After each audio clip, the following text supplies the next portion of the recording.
What's up guys, this is Dark Magician here and welcome to another KOF video.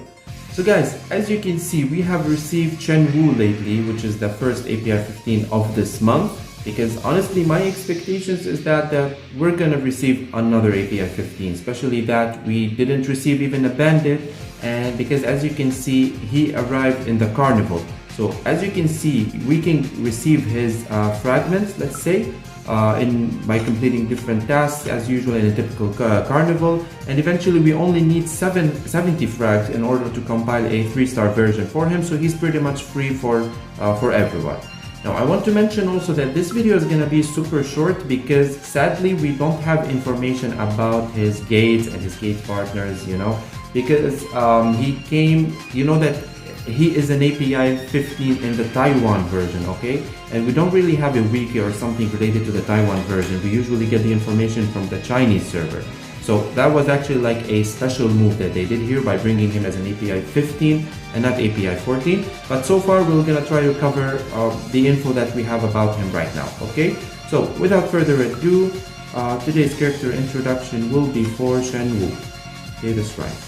So as we can see guys, Shen Wu is an API 15 DPS. Okay, details, I'm not gonna go with the details always, but you can always see a high crit and a high crit power basically for all DPSs. Now the feature says tough guy and strong fighter. They didn't do much effort to specify something special for him. So yeah, you can say that he's a DPS. That's all we can say. Now, starting with the fates first, there's the first one, the tough guy. We need Shen Wu, Ralph and Clark and Joe, increasing attack plus 25%. As Chaser, we need Shen Wu, Duolon and Elizabeth, increasing attack plus 25%. And Chinese Kempo, we need Shen Wu, Kensu and Chin, increasing attack plus 25%. That's one good bonus for him, which is that the 3 fates are really easy to unlock. I mean, Duolon and Elizabeth. Duolon was a free fighter. Elizabeth is already farmable, we can say, so it's not going to be a problem getting, unlocking all his fates. And his weapon is the Warlord Gloves, and he uses the Dazzling Badge and the Street Fight Taunt. Now moving to his Fight Soul, it's called the Fighter Soul, okay? Now gain 220 rage when being attacked and gain a large amount of rage initially, so we can say that it's a combination of a Tortoise Soul and a Bear Soul in one. Okay, now going to his skills. First, his passive, Militant.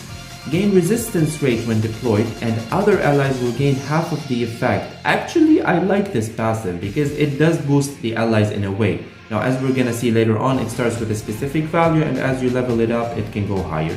But it's nice. So, gain a level of Militant effect each time Shen Wu attacks. So, every time he does an attack, he will gain the Militant effect, which means permanently increase own attack and crit by 6%, and the effect can be stacked up to 6 times. Okay, so eventually it will reach to a good value. Now, fighting back, what does this mean? When HP of Shen Wu is lower than 50%, all of his HP will be restored. So I'm guessing it can go up to 100% back, HP. This can be affected by the healing rate though. And 100% crit and 50% of his damage will be increased for 2 rounds. The boosts are kind of crazy to be honest, but you will see that this is balanced enough. So he will crit for sure, and he will deal additional, let's say 50% damage of his initial damage. So this effect can be activated 3 times in each battle. Now again, we can expect those things from now on because the fighters should be more persistent now in battle. So he can regain the HP whenever he gets less than 50% HP up to 3 times. So that's all what he can do. He doesn't disappear, he doesn't revive, he doesn't do anything. He can just activate this part 3 times. And it can only be activated once if there's only one fighter on both sides when the battle starts. So like in tournament, it can be only activated once. That's the passive. So as you can see, at level 1, increase the resistance rate by 12%. Okay. I will mention everything later on, I guess, when I'm done. Eventually, I said we don't have, sadly, the gate, so we can't really talk to them about anything about them. Now, the minor skill, attack a single target, and if the target is stunned, the damage that is dealt to the one will increase by 40%. So if he stuns the target, the attack, he will deal extra 40% attack. restore 150 rage, and each level of militant effect will restore own rage or 30 rage additionally. So he does have good ways of regaining rage. The extra effect will be added to the target according to the level of the militant effect. So here he will rely on the militant effect that we have seen in the passive. So at level 2, if he has 2 levels, let's say, of militant effect, decrease the attack of the target by 15% for 2 rounds. At level 4, decrease defense of the target by 20% for 2 rounds. And at level 6, decrease the healing rate of the target by 60% for 2 rounds. So I would say like the debuffs are nice, but I don't know, they don't look so special to me. Okay, honestly, they don't look so special. So that's pretty much it about his minor skill. And finally, his ultimate. So deal massive damage to the target. Again, it's a single target. Gain the unyielding effect, so the lower the HP, the higher the damage that is dealt to the target will be, and 30% at most. The effect will last for 2 rounds, and spend 20% of current HP to increase own HP drain by 20%. So he will lose 20% of his HP to gain 20% HP drain. However, this effect cannot be dispelled or stolen, so it will always be there. Okay, that's something different at least. Add a level of militant effect if own HP percentage is still higher than 50% after the HP is lost. So if he still has, after the 20% of HP is lost, and he still has more than 50% HP, he will gain additional layer of the militant effect. Also increase the chance of releasing the small skills by 10%, and the effect of the militant for each level will increase by 5%. So all the effects will kind of be boosted, let's say by 5%.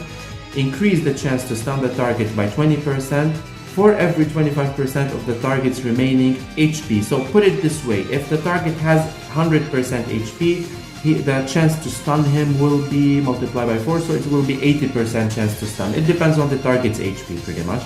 The probability will be 20% if there is only one enemy. So in tournaments, pretty much the percentage will always be 20% to stun the target. However, after the weapon awakens, there is a chance to make the surrounding target stun. So it's not like a splash damage, I'm not sure about that, but at least it will be like a chance to stun the surrounding targets. So that's pretty much it for his ultimate, his skills.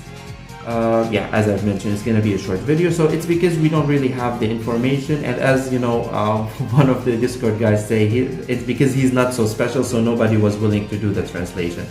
But anyway, so here the question remains, is Shen Wu a good fighter or not?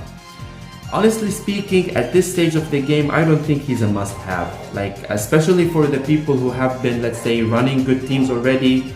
If you have already good teams, you have been keeping up with all the fighters that have been released lately, I would say no. You know, honestly, don't go for him. He is good. The advantage is that we get him for free, but still, I don't think you would need him. Like, I don't know. Talking about him as a DPS, if you're using Terry, if you're using Kay, if you're using Mature, if you're using Terrico, you really don't have to use him because all of those are still better. For example, if you're still using Xion or Shunei, for example, then yes, I would say this is an improvement. But aside from that, I would always recommend to keep an eye on the future DPSs that will be arriving soon and not spend on this one. I would recommend him in 2 cases only, actually. If you are a new player that has just recently joined the game, then that would be a big advantage to use him because you will be getting him for free. So that's a fast API 15 that you will be getting. The other possibility would be if you are an old player who returned recently to the game, okay? Because I'm pretty sure the team would be outdated, so such people would have to recover their teams, let's say, one by one. Then yeah, maybe they can make good use of Shen Wu in their team, at least for the time being, you know, until all the team will be updated again. So that would be my recommendations for him. Aside from that, I think it's not worth to train him, honestly. Okay, although, you know, he does offer some nice stuff, but I still think it's just not worth it. Okay, so I still have to mention 2 things, which are the you know, the runes. So pretty much it's straightforward because he's a DPS, because he makes an ultimate on round 1, so definitely the Wolf's Anger would be the best choice for him. The other option would be the Killing Soul. Those are it, nothing else. And For the fifth fight soul, actually, you can expect, honestly, there isn't any specific fight soul that can work good on him or exclusively work on him, because the storm would be a waste on him. The war god not gonna be so special again, because he does affect a single target, so I don't know, it doesn't feel like it's that worth it. And the others also as well, so nothing specific for him. What I wanted to actually share with you guys is that regarding the wolf fight soul, the new fight soul that we have just got, I'm not gonna make the character introduction right now for it, because if you read the skills, there is a good synergy with the lamb fight soul that we haven't received yet. So what I'm gonna do is that we're gonna wait for the lamb fight soul to arrive so that I can make the video of both of them together in order to fully explain the synergy between those two fight souls. Otherwise, if I do it now, we won't have a good enough information about the other fight soul, what it can do and how to benefit from both of them together. But that's one interesting fight soul actually, and I'm expecting the other fight soul will be nice as well. So yeah, we'll just have to wait until the next update or whenever they will release the lamp fight soul, so I will cover them both together. Okay, so yeah, just wanted to mention that, guys, and that was pretty much it regarding the video, the kind of disappointing video. But yeah, that's Shen Wu. Again, like what I've mentioned, guys, I expect there will be another API 15 for this month. I don't know, maybe by the middle or by the end of this month, along with the bandit, because I don't think they will just skip the bandit like that for the whole month. So I don't know who are your expectations, guys. Let me know in the comments below who you think is next, and your thoughts about Shen Wu, and I'll see you guys in the next video. Peace out.